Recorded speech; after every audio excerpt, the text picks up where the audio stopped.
Hello दोस्तों, जय श्री राम। कैसे हो आप? आज फिर से मिलते हैं एक नई वीडियो के साथ। तो दोस्तों, वैसे तो आज पूरे दिन थका हुआ हूँ। काफ़ी काम था मेरे को। मैं आज गुड़गांव भी गया था किसी काम से, और वापस अभी जस्ट फ्लैट पर आया ही हुआ हूँ। तो बहुत काम था दोस्तों, पूरे दिन थक भी गया था। नाइट को भी थोड़ा ट्रेवल किया था। फिर भी मैंने कंसल्टेंसी को ध्यान रखते हुए मैंने सोचा आज एक नई वीडियो के साथ आना ही पड़ेगा। और एक खुशी की बात यह है कि तुम्हारे भाई का फाइनली एलएलबी कॉलेज की लिस्ट में, फाइनल लिस्ट होती है उसमें नंबर आ चुका है, और आपका भाई एलएलबी में बहुत जल्दी एडमिशन लेने वाला है। और मेरे भाई, मैं एलएलबी करूँगा तो मैं बहुत भाइयों की मदद भी करूँगा इसके रिगार्डिंग, है कि नहीं? तो भाई, आज का टॉपिक मैं आपको बताता हूँ कि एक आदमी को अच्छे जीवन में कैसे प्रवेश करना चाहिए, क्या करना चाहिए जिससे आदमी का अच्छा जीवन, अच्छा समय व्यतीत कर सकता है। तो मेरे भाई, सबसे पहले मैं वापस से सबको जय श्री राम कहता हूँ अपने टॉपिक पर आने से पहले। और कुशल जीवन की क्या कुंजी है, कुशल जीवन की चाबी, एक अच्छा सर्वश्रेष्ठ जीवन की चाबी क्या है, तो वो मैं आप सब लोगों को डिस्कस करूंगा, है कि नहीं? तो मेरे भाई, अब मैं स्टार्ट करता हूँ। एक कुशल जीवन की सबसे बड़ी कुंजी है ज्ञान। ज्ञान माना कि शिक्षा। अगर आदमी शिक्षित है तो वो एक कुशल जीवन जी सकता है। अगर आदमी के पास सर्वोच्च सब कुछ चला जाता है तब भी उसका ज्ञान उसके पास रह जाता है, क्योंकि वो ज्ञान उससे कोई नहीं छीन सकता, ना कोई चोरी कर सकता, ना कोई डरा के धमका के ले सकता है, क्योंकि ज्ञान और शिक्षा आदमी के यहाँ मस्तिष्क में होती है। ये जीवन से जुड़ी हुई चीज है। तो सफलता की कुंजी का मेन वो काम है, वो है शिक्षा। इसलिए मेरे भाई, शिक्षा की तरफ बढ़ो, खुद बढ़ो, अपने गांव में, अपने परिवार में, अपने कस्बे में, अपने जिले में, अपने राज्य में, अपने देश में, और किसी की क्षमता है तो पूरे विदेश में। अगर जिसकी जैसी क्षमता हो, शिक्षा का प्रचार करो, सब लोगों को शिक्षित करो।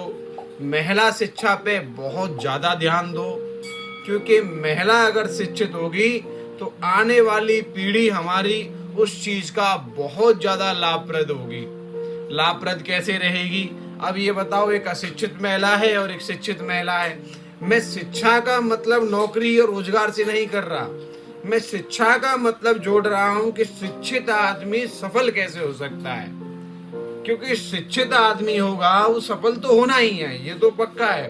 उसको समय लग सकता है। अशिक्षित आदमी के पास भैया सिर्फ एक ही उपाय है, या तो वो मजदूरी करेगा, या फिर तुमको पता ही है कि क्या क्या करेगा, है कि नहीं?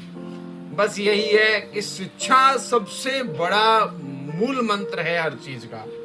और शिक्षा का मतलब ये नहीं है कि किताब का ज्ञान होना। शिक्षा कई प्रकार की हो सकती है। एक शिक्षा समाज की शिक्षा होती है, एक राजनीति की शिक्षा होती है। कई लोग आपने देखा होगा, जैसे कि जो विधायक होते हैं, सांसद होते हैं, देश का राष्ट्रपति, प्रधानमंत्री, राज्यपाल, गृह मंत्री, जो सब होते हैं, कभी कभी ऐसा हो जाता है कि चलो ये कोई 5वें फेल है, कोई 10वें फेल है, फिर भी वो देश के इतने बड़े ओहदे पे हैं। तो इसका क्या मतलब हुआ? इसका मतलब ये हुआ मेरे भाई कि वो अशिक्षित नहीं है, वो भी शिक्षित है, पर वो राजनीति में शिक्षित हैं। उनको राजनीति या कूटनीति बहुत अच्छे से आती है। लोग कई टिप्पणी कर देते हैं कि साहब हमारे देश का प्रधानमंत्री तो अशिक्षित है, उसको क्या पता। पर बात अशिक्षित का मतलब किताब का ज्ञान होना नहीं होता। अशिक्षित का मतलब होता है सामाजिक ज्ञान, राजनीतिक ज्ञान, भौतिक ज्ञान, जीव ज्ञान। मतलब ज्ञान तो हर तरीके का ज्ञान हो किसी भी, पर आदमी जिस एक ज्ञान को सर्वोच्च 100% मान लेता है, सर्वोच्च तरीके से सीख लेता है, वो उस ज्ञान के अंदर निपुण हो जाता है। जैसे कि मछली पानी में तैराक होती है, तैरने वाली होती है, और वो बहुत लंबे समय तक तैरती रहती है। वो कई कई मछलियां देखा तालाब को पार कर जाती हैं, समुद्रों को पार कर जाती हैं मेरे भाई। तो किसका क्या है? क्योंकि उसने तैरने में गुण वो हासिल कर लिया। अगर उसको पानी से बाहर निकाल के तुम कहोगे अब तैर, तो बेचारी मर जाएगी। यही है शिक्षा का पहलू। अब मैं जोड़ना चाहता हूं कि जो सांसद, एमपी, विधायक, ये लोग जो अशिक्षित मतलब किताबी ज्ञान में कम होते हैं, वो राजनीतिक ज्ञान में, कूटनीतियों में बहुत ज्यादा होते हैं, है कि नहीं? तो मेरे भाई, सबको शिक्षित बनाना है, शिक्षित। और मैं ये नहीं कह रहा, बच्चे अगर ऐसे माना कि अभी आने वाली पीढ़ी है कि नहीं, ये जेन जी पीढ़ी आ रही है, जेन जी के बाद भी अल्फा आएंगे, ये सब लोग हैं, ये सब शिक्षित तो हैं, पर इनको समाज का ज्ञान नहीं है।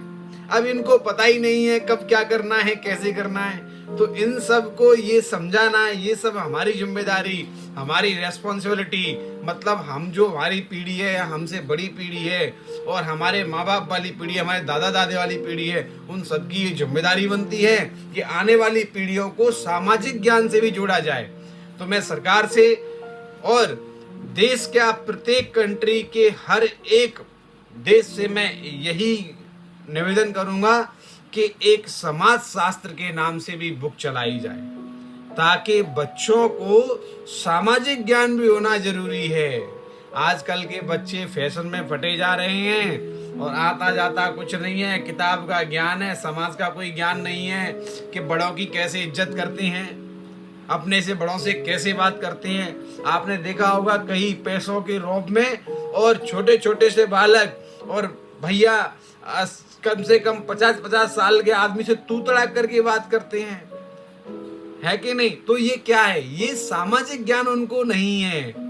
उनको ये लगता है कि गरीब है, इसके कपड़े फटे हैं तो इसको तू करके बात करो। ये गलत है मेरे भाइयों, मेरे छोटे भाइयों, मैं आपसे भी निवेदन करूंगा, ये सब गलत है।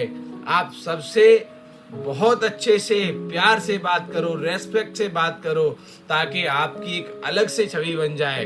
और मैं सरकार से, भारत सरकार से यही अपील करूंगा, मैं मोदी जी से भी अपील करूंगा कि देश के अंदर समाज शास्त्र के नाम से एक बुक चलाई जाए, ताकि हमारी संस्कृति, कल्चर, रीति रिवाज, वो हर चीज को जो समाज के हित में है, उन सारी रीति रिवाजों को एक बच्चा सीखे और इस भारत देश को विश्व गुरु के रूप में रिप्रेजेंट करे, है कि नहीं?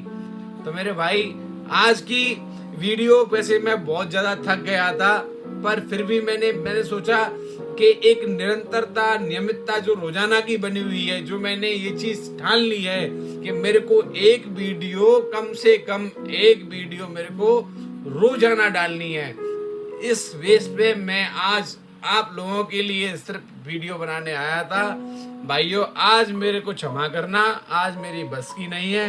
आज मैं आप लोगों से सिर्फ इतना ही कहना चाहूंगा, शिक्षित बनो, अच्छे बनो, सामाजिक बनो और बहुत अच्छे बनो, और कुशल जीवन आपका अपने आप हो जाएगा। तो जय श्री राम मेरे भाइयों। एक बात और कहना चाहूंगा, वीडियो को लाइक, शेयर और चैनल को सब्सक्राइब करना ना भूलिएगा। मैं भाइयों आपके लिए मेहनत कर रहा हूं, अगर आप ही मेरा मनोबल नहीं बढ़ाओगे तो फिर कैसे काम चलेगा?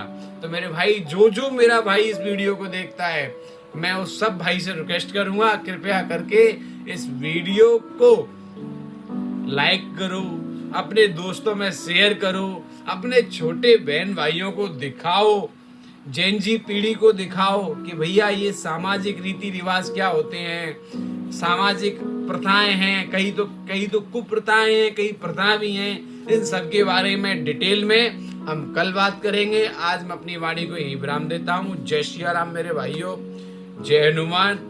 और आज शनिदेव है, आज शनिवार है।